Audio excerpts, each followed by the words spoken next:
The CG खबर में आज जिस व्यक्तित्व से हम आपको मिलाने जा रहे हैं उनका नाम है गिरधर मढ़रिया, जो कि पिछड़ा समाज पार्टी के प्रदेश अध्यक्ष हैं। इनका जन्म दुर्ग जिले के लिमतरा गांव में हुआ।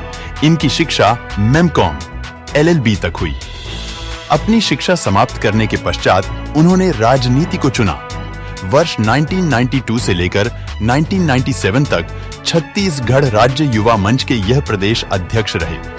आपको बता दें, यह वही मंच है जिसने पृथक छत्तीसगढ़ राज्य के लिए अनवरत अथक प्रयास किए। वर्ष 1992 में इन्होंने बहुजन समाज पार्टी यानी बसपा ज्वाइन की और वर्ष 1993 में बहुजन समाज पार्टी की सीट पर धमधा विधानसभा से पहला चुनाव लड़ा। वर्ष 1998 में अटल बिहारी वाजपेयी जी से प्रभावित होकर उन्होंने भारतीय जनता पार्टी ज्वाइन की।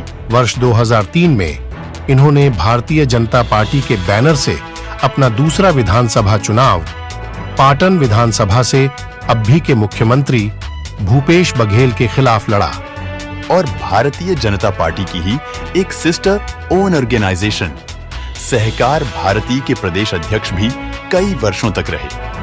वर्ष 2017 में पिछड़े समाज को समानता दिलाने उन्होंने एक अलग पिछड़ा समाज पार्टी का गठन किया। वर्ष 2018 में पिछड़ा समाज पार्टी ने 22 विधानसभा सीटों पर छत्तीसगढ़ में चुनाव भी लड़े, किंतु नई पार्टी होने की वजह से आशातीत सफलता प्राप्त नहीं हो पाई। अब वर्ष 2023 के विधानसभा चुनाव में पिछड़ा समाज पार्टी 90 सीटों पर विधानसभा चुनाव लड़ने वाली है और इनका चुनाव लड़ना अन्य दो बड़ी राजनीतिक पार्टियों के लिए खतरे की घंटी है। तो चलिए मिलते हैं गिरधर मढ़रिया जी से और समझते हैं कि कैसे आगे की पिछड़ा समाज पार्टी की रणनीति रहने वाली है। नमस्कार, मैं हूं शिवेंद्र शिंदे और आप देख रहे हैं द सीजी खबर।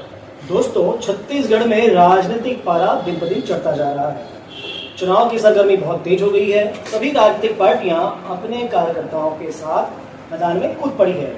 आज हम बात कर रहे हैं गिरधर मढ़रिया जी से, जो है पिछड़ा समाज पार्टी के अध्यक्ष, राष्ट्रीय अध्यक्ष।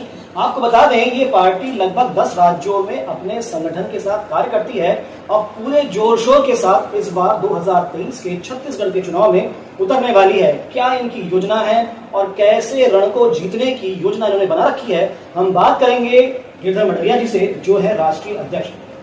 भाई साहब, आपका समय दिया इसके लिए बहुत बहुत धन्यवाद।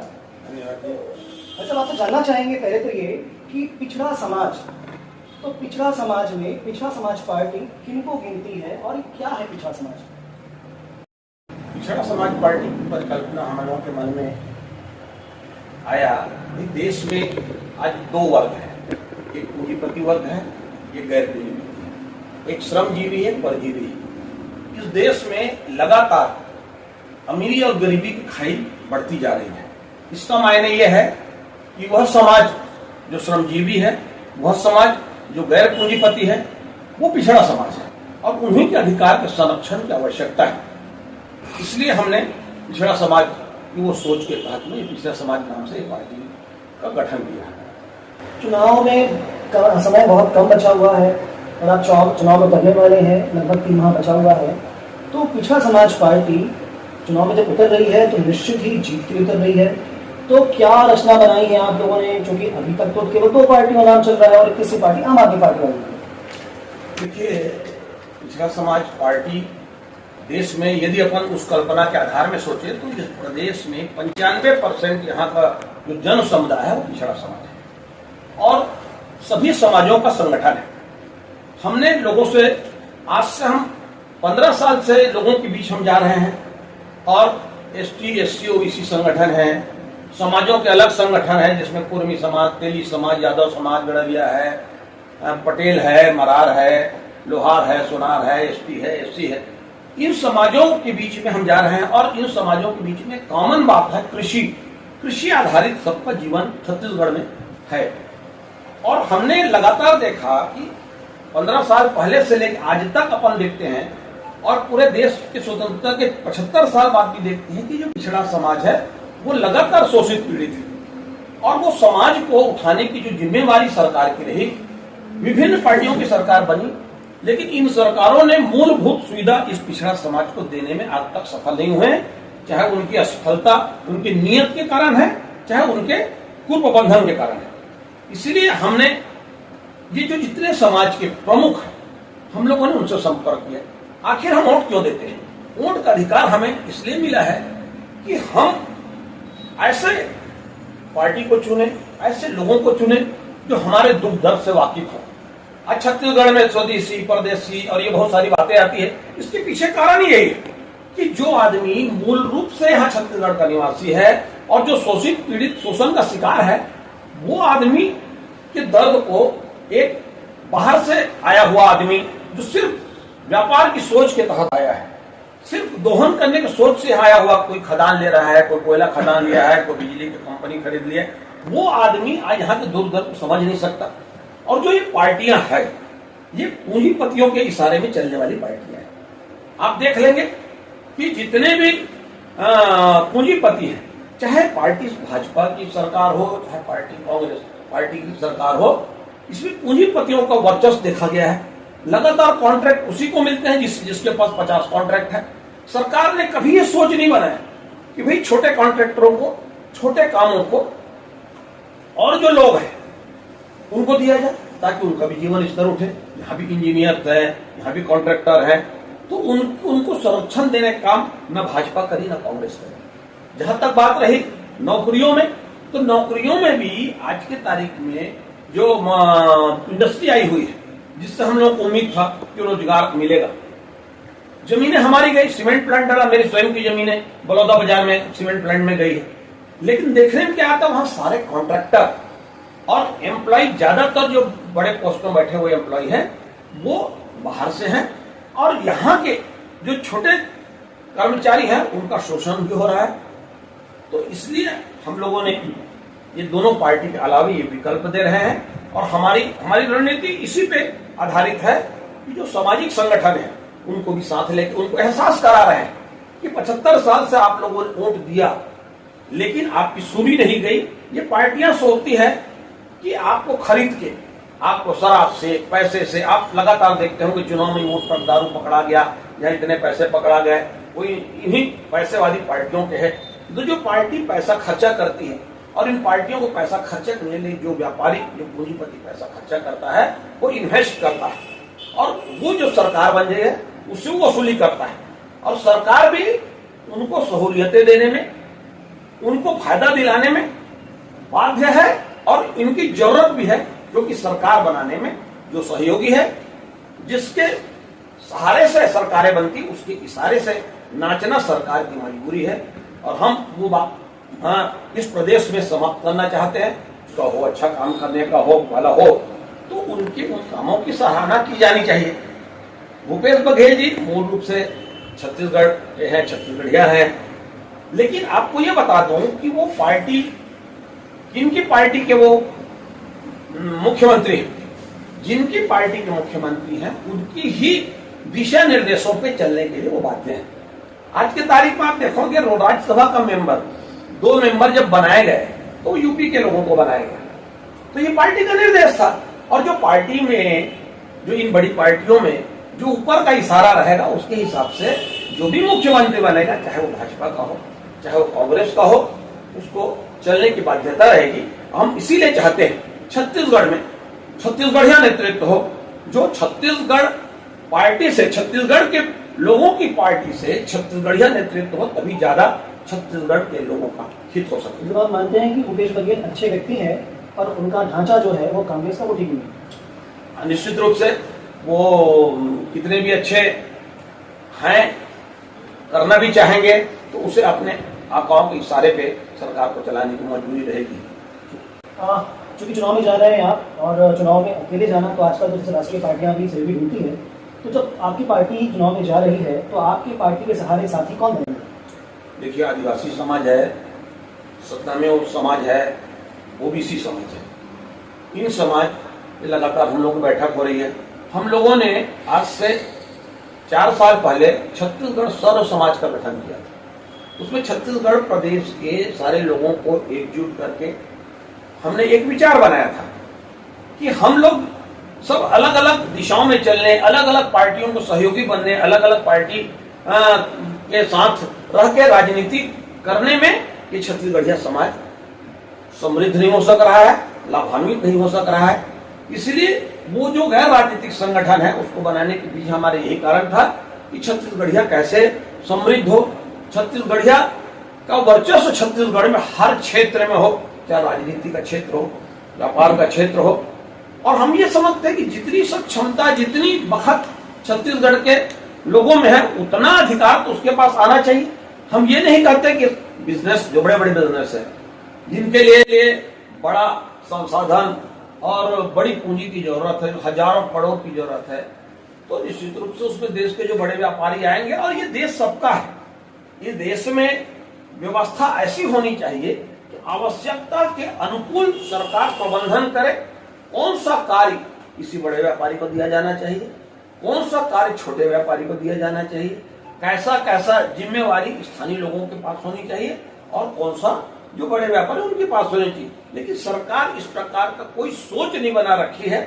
और सिर्फ इस लाइन की बात नहीं कर रहा हूं, मैं बोलता हूं सरकार, जो भी सरकार में बैठे, यदि उनकी सोच बेहतर होगी, और सोच बेहतर कैसे, आपको शिक्षा, चिकित्सा, सुरक्षा, जिस सुरक्षा में किसानों की सुरक्षा कब होगी, जब किसानों को उसके उत्पादन का उचित मूल्य मिले। बेरोजगारों की सुरक्षा कब होगी, जब उसको सही कीमत पर समान कार्य समान वेतन, हमारी एक सोच है, उसको उनको नौकरी मिलेगी। और शिक्षा, चिकित्सा जो एकदम अत्यंत आवश्यक है, आपने किसी भी व्यक्ति को आपने ये दोनों व्यवस्था निःशुल्क और गुणवत्तापूर्ण दे दिए, तो मैं समझता हूं वो जीवन में जिस विषय में शीर्ष स्तर पहुंचना चाहता हो, इंजीनियर बनना चाहता हो, डॉक्टर बनना चाहता हो, साइंटिस्ट बनना चाहता हो, यदि समाज के सभी वर्गों को शिक्षा, चिकित्सा बेहतर गुणवत्ता वाली देने का कार्य सरकार कर ले, तो मैं समझता हूं कि वो बहुत अच्छी बात होगी। और वास्तव में ये सरकारों की महती जिम्मेदारी भी। आपके जो विचार है आपकी पार्टी के, ये लगभग छत्तीसगढ़ क्रांति सेना के विचारों के बहुत समानता होती है। अब चुनाव में जा रहे हैं, हवेली के दिन अभी घोषणा भी हुई है, क्रांति सेना ने घोषणा की है कि वो भी चुनाव में आएंगी, पर डायरेक्ट नहीं आएंगी, किसी का साथ देंगे। तो क्या आप छत्तीसगढ़ क्रांति सेना को साथ में लेंगे? क्यों नहीं, जो हमारी विचारधारा के लोग हैं, संगठन है, चाहे वो आदिवासी संगठन हो, चाहे वो क्रांति सेना संगठन हो, सतनामी समाज का संगठन है, क्रांति सेना से ऐसी बातचीत चल रही है आपकी या हुई है? कई बैठकों में साथ बैठने का मौका लगा है।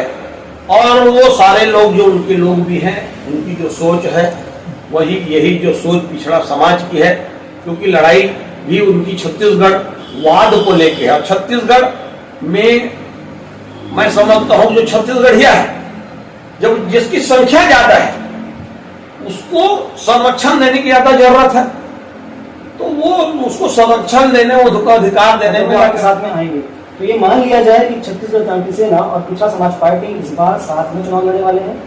देखिए, जब तक कोई बैठ के ये फाइनल अपन चर्चा ना कर ले, तब तक ऐसा कहना उचित भी नहीं है। बातों का दौर चल रहा है। हाँ, बातों का दौर है। और जितने भी और मैंने बताया कि सिर्फ दो नहीं, और जो अन्य संगठन हैं, सर्व छत्तीसगढ़िया समाज से लेके और जो भी विभिन्न जातीय संगठन हैं, उन लोगों को भी हमने इसमें भागीदार बनाने का कार्य कर रहे हैं। और हमारी एक और सोच है कि देखिए, छत्तीसगढ़ में नई समाज है, छत्तीसगढ़ में मराठ समाज है, अघरिया है, लोधी है, और जो छोटे समाज है, लोहार है, ये समाजों को ये पार्टियां तरजीह नहीं देती है।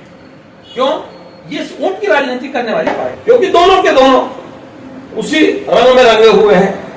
तो मैं यही बात करता हूं और जनता से अपील भी करना चाहता हूं कि भाई, बदलाव की सोच ऐसी होनी चाहिए जो आमूलचूल बदलाव करे, एक नया रास्ता, नई रीति नीति, नया व्यवस्था जो पुरानी व्यवस्था से बिल्कुल अलग हो, जो जनता की हितैषी हो, और कोई भी गलती, कोई भी कमियां, चाहे वो शिक्षा में, चिकित्सा में, मैं शिक्षा चिकित्सा की बात इसलिए मैं करता हूं, मैंने देखा है, लोगों के घर बिकते देखा है, अस्पताल के खर्चे में लोगों की जमीन बिकते देखा है।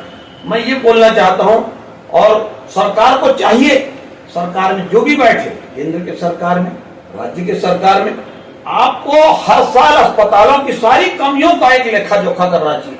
कहां पर कितने डॉक्टर की जरूरत है, कहां पर कितनी मशीनरी की जरूरत है, और वो मशीन, वो व्यवस्था आपको हर जिला में उपलब्ध कराना चाहिए। हमारी सरकार जो आज के तारीख में एम्स जो है हॉस्पिटल है, वो स्टैंडर्ड का हॉस्पिटल हर जिला में हम बनाना चाहते हैं, ताकि जिला मुख्यालय में जिला के निवासी जिला से बाहर जाने की उसको जरूरत न पड़े, ताकि गरीब से गरीब आदमी रोगों के कारण, पैसे का अभाव के कारण काल कलवित न हो।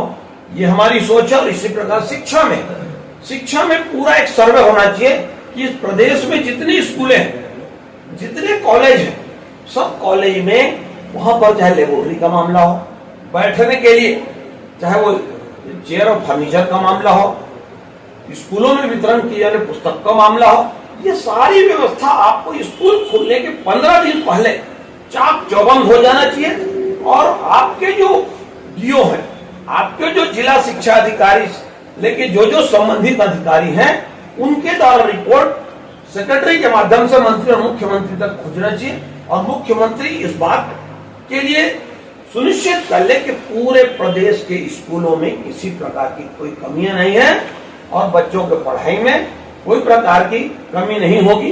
इन व्यवस्था हमारी यह सोच है और हमारी सरकार इसी योजना पे काम करने के लिए वचनबद्ध है।